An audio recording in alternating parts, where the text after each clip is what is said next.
When children learn how to speak, almost all mispronounced words or use certain letters in the place of correct ones.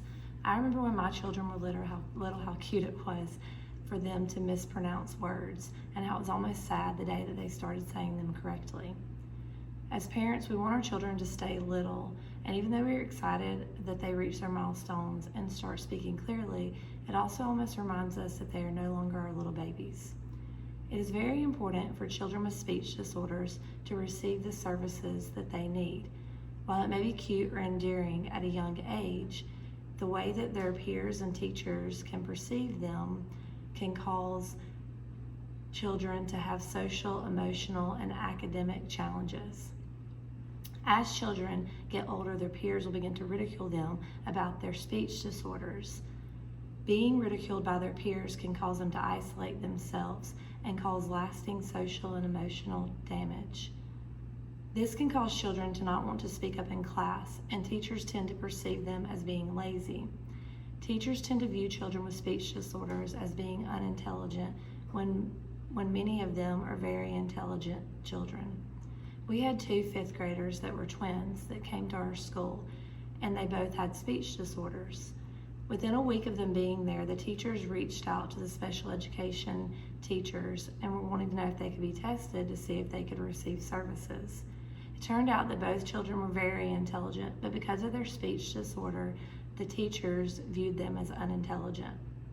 The perception that speech therapy is desired and accepted at younger ages brings about many positive implications. Learning how to communicate clearly and express your needs is of great importance. Early intervention is advocated for and accepted by community members like doctors and parents and teachers.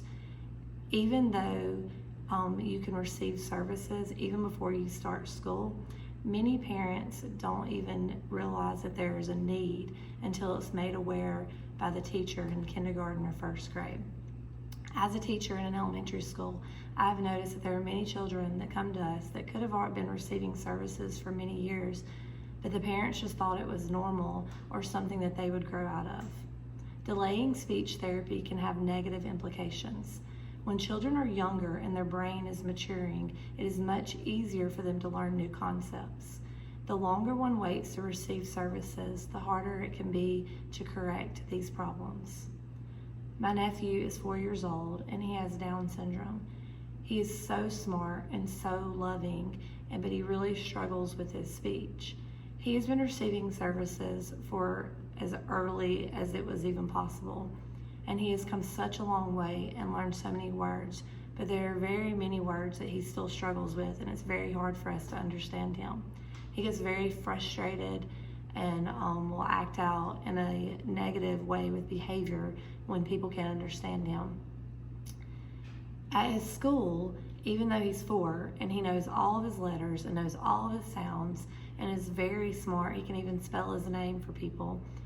Even because he speaks like a 2-year-old, they tend to treat him like a 2-year-old. His teachers and his peers treat him as a baby, which very much so frustrates him. I love this kid like he's my own, and it really just breaks my heart knowing that even though he is so smart and he has accomplished so many things, that the way that people will perceive him is not the way that he really is. And I really hope that he doesn't have to deal with being ridiculed, but I know that that probably is in his future.